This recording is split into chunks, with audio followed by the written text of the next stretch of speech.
सरिता जी, आप आयुषग्राम में 24 अक्टूबर 2021 को आप आई हुई थी जी। उस समय जो आपका रजिस्ट्रेशन था वो 473/10 था जी। आपका रजिस्ट्रेशन हुआ जी। और आपने पहले ओपीडी नंबर 5 पर दिखाया, जी। फिर हमारी ओपीडी नंबर 2 में आई। जी। तो जब आप आयुषग्राम चित्रकूट में आई तो उस समय आपको क्या क्या समस्या थी, बता डालिए। आप क्या क्या समस्या थी जिस समय आप आई थी और कब से बीमार थी, आप जो भी चीज़ें सब बता डालिए। सर क्या बताएं, कहने की कोई बात ना है। 20 साल पहले हमें जो है स्पिलिंग बढ़ी हुई थी, तो उसमें जो है बार बार खून की उल्टी होती थी खूब। तो हम वहाँ लखनऊ में दिखाए थे। लखनऊ में जो है पहले हमारी पीजीआई में दवा हो रही थी प्रॉपर वहाँ से, फिर वहाँ 5 साल मेरी दवा हुई, वहाँ से कुछ नहीं हो पाया। तब उन्होंने रेफ़र कर दिया हमको सहारा के लिए, तो वहाँ से दवा होने लगी थी। तो वहाँ भी ऐसे अब बहुत दिन तक होता रहा, फिर भी वहाँ से ठीक नहीं हुई। तो सर फिर ये समस्या बढ़ गई हमें कि जो है चेस्टा में गिल्टी उल्टी हो गई। तो हम फिर मेडिकल में भर्ती हुए, वहाँ प्रॉपर दवा 3 साल चलती रही मेरी। फिर वहाँ से जो है अभी तक दवा हुई तो 1 साल से जनवरी से हमें समस्या पेट में फिर हुई कि तो सर बोले, वहाँ के डॉक्टर बोले, डॉक्टर संजय कुमार सोमानी, कि पेट में पानी हो गया है और लीवर में गांठें हो गई हैं, लीवर में पानी बढ़ा है और बच्चेदानी में भी गांठें 6 ml की 2 गांठें हैं, ऐसे उन्होंने बताया। तो बहुत घबरा गए, प्लेट भी बिल्कुल डाउन रहता था, बुखार भी आने लगा। तब भाई किसी ने हमको बताया, एक रिश्तेदार ने हमारे बताया, त्रिपाठी जी, कि भाई हाँ, एक डॉक्टर त्रिपाठी थे, ब्रजेश त्रिपाठी, हाँ, रायबरेली के जी। और उनका रीनल फेलियर का यहाँ ट्रीटमेंट हुआ था, किडनी फेल हो गई थी। जी। तब वो उन्होंने बताया, उन्होंने सलाह दिया कि चित्रकूट में ऐसे बात है। तो फिर आपका नाम सुनते ही हम यहाँ भाग के आए। हाँ, जिस समय आप आई थी ना उस समय आपका हेमोग्लोबिन 3.8 था, बहुत कम था जी। और प्लेटलेट काउंट आपके 18 थे, 18 और काफ़ी आपकी कंडीशन ख़राब थी जी। और जो रिपोर्ट आपकी बता रही थी वो स्प्लीन काफ़ी बड़ी हुई थी, इनलार्ज थी और भी कई समस्याएं थी। भूख वगैरह भी आपको नहीं लगती थी? बिल्कुल नहीं सर, बिल्कुल भूख नहीं लगती थी, पेट भी नहीं साफ होता था, पेट फूला फूला रहता था। और आपने ये भी बताया था कि 2 साल पहले खून की उल्टियाँ भी हुई थी। आयुर्वेद में इस रोग को हम लोग प्लीहोदर कहते हैं, प्लीहोदर। तो फिर हम लोगों ने आपको भर्ती किया और चिकित्सा शुरू हुई। तो आपको हमने केवल मट्ठा पर ही रखा आपको, यही है ना?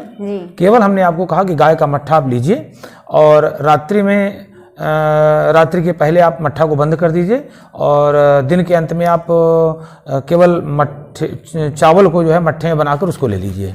और आपने पूरी तरह परहेज का पालन किया और निरंतर आपको लाभ होता गया, बहुत आपको फायदा होता गया। इस तरह से ये हुआ कि पहले 3.8 आपका हेमोग्लोबिन था, इसके बाद हेमोग्लोबिन आपका 4.3 हो गया।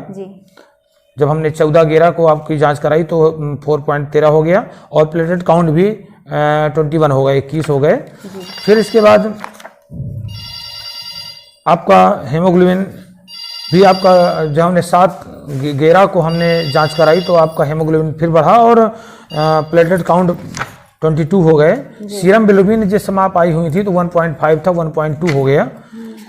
इसके बाद 17/11 को आपके हम लोगों ने जांच कराई तो हेमोग्लोबिन आपका 4.8 हो गया। और अभी हमने ये 21/11 को आपकी जांच कराई पैथकाइंड से, बाहर से जांच करवाई तो बहुत उत्साहजनक रिपोर्ट आई पैथकाइंड की। उसमें हेमोग्लोबिन 5.6 है आपका, इस समय हेमोग्लोबिन 5.6 है और प्लेटलेट काउंट आपके जो है आप समझिए कि 50। और आप बता ही रहे हैं कि काफ़ी आपको आराम है। आराम है, थैंक यू डॉक्टर साहब। बस आपको क्या बताएं, कहने की कोई बात नहीं, कितनी प्रशंसा करें उतनी कम है आपकी। हाँ, बस आपको परहेज बिल्कुल बनाए रखना है। देखिए, बिल्कुल भी लापरवाही नहीं करना है, ये आप भूल जाइए। आपको लंबे समय तक, मुझे लगता है, ये ध्यान दीजिए, 1 माह भी मट्ठे पर हम रख सकते हैं आपको, गाय के मट्ठे पर इसी तरह से 2 माह भी रख सकते हैं, 3 माह भी रख सकते हैं और यही आपकी चिकित्सा है। 700 औषधियाँ चलेंगी। और ये आपने देखा कि पहले खून की उल्टियाँ भी हो जाती थी और शायद आपने इसके पहले खून भी चढ़वाया था। हाँ जी सर। कितनी बार खून चढ़वाया था?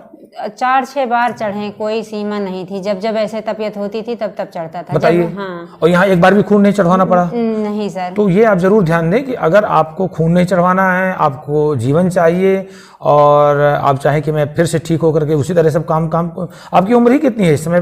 42 वर्ष तो आपकी उम्र है। हाँ। और ये देखिए ये बहुत खतरनाक बीमारी है जी सर। और आप भी इसको जानती हैं। बस आप अच्छी तरह से पथ्य का पालन करें और ठीक हों, और यही हमारी कामना है। जी सर, आपको हम धन्यवाद कहते हैं। और जो है अब क्या बताएं, प्रशंसा होगी। ये हम बताना चाहते हैं कि सरिता मिश्रा अयोध्या जी से आई हुई थी। अयोध्या से सुल्तानपुर? जी नहीं, सुल्तानपुर लिखा है, बाकी हम अयोध्या के रहने। अच्छा अच्छा। श्री पता क्या है आपका अयोध्या जी में? पोस्ट अगई। अवई अगई। हाँ। और ग्राम अगई, पोस्ट अगई, जिला सुल्तानपुर है सर। पता आपका? सरिता मिश्रा, ग्राम पोस्ट अगई और जिला सुल्तानपुर है। जिला सुल्तानपुर। ये वहाँ से आई हुई हैं और ये इनकी बड़ी समस्या थी।